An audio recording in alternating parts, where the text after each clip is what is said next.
ਅੰਮੀ ਜੀ। ਹਾਂਜੀ ਬੇਟੇ।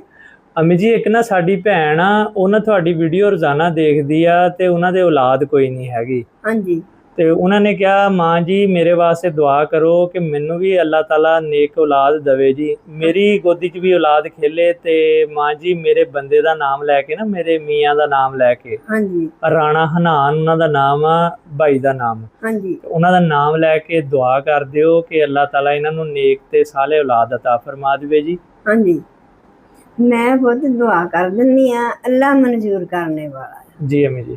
ਕਿ ਅੱਲਾਹ ਤਾਲਾ ਮਨਜ਼ੂਰ ਕਰੇ ਪੁੱਤ। ਉਹ ਨਾ ਇੱਕ ਜ਼ਰੂਰੀ ਇੱਕ ਕੰਮ ਕਰੇ, ਇੱਕ ਆਪਣਾ ਖੁੰਜਾ ਘਰ ਦਾ ਨਾ ਕੋਈ ਸਾਫ਼ ਜਗ੍ਹਾ, ਕੋਨਾ ਯਾਨੀ ਕਿ ਹਾਂ ਕੋਨਾ ਇੱਕ ਕਾਬੇ ਵਾਲਾ ਨੂੰ ਹੋਵੇ।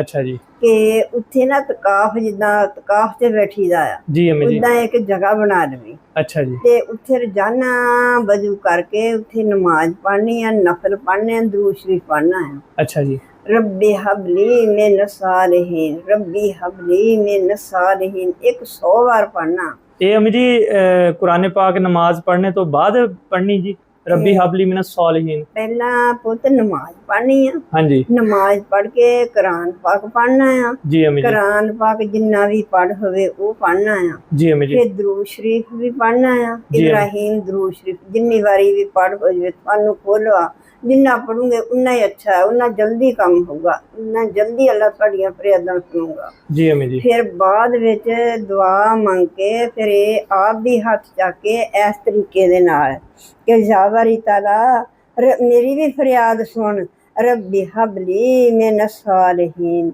ਰੱਬੀ ਹਬਲੀ ਮਿਨ ਸਾਲਿਹੀਨ। ਇਹ ਪੜ੍ਹਨਾ ਅੱਲਾਹ ਤਾਲਾ ਮਨਜ਼ੂਰ ਕਰੂਗਾ।